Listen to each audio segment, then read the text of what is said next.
የኢትዮ ሶማሌ ክልል ቀደም ሲል በኡጋዴን ነፃ አውጪ በክልሉ አጠራርም እቦና ከአልሸባብ ሙሉ በሙሉ ነፃ ከወጣ በኋላ ሰላም ሰፍኖበት በልማትና በእድገት ጎዳና በመግስገስ ባጭር ጊዜ ብዙ ለውጦች ያስመዘገበና የክልሉ ህዝብ በተለይ ደግሞ ወጣቶችና ሴቶች በስራ ዕድል ፈጠራ አመርቂ ውጤት ያስመዘገበ ክልል ነው። በቅርቡ ከኦሮሚያ ክልል ጋር በድንበር ግጭት በሚል ትንኮሳ በኦሮሚያ ክልል ለረጅም ዓመታት ይኖሩ በነበሩ የኢትዮጵያ ሶማሌ ተወላጆች ላይ የደረሰውን አሰቃቂ በደል ከጅግጅጋ በሰሜን አቅጣጫ 70 ኪሎ ሜትር ላይ ከአካባቢው ተፈናቅለው የሚገኙ ሰዎች የተናገሩትን እንደሚከተለው አቅርበናል።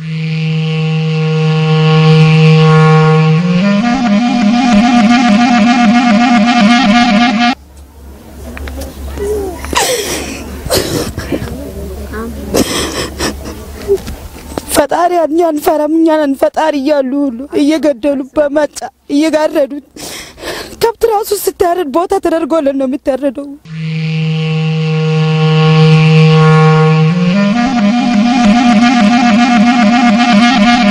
ያ ወልድምና ለጎሳ ማለትም ኦሮሞ ናቸው ይያለን ዘራችን አናቀም። ሶማሌም ያ ጊዜ ኦሮሞ ነው የምናውቀው።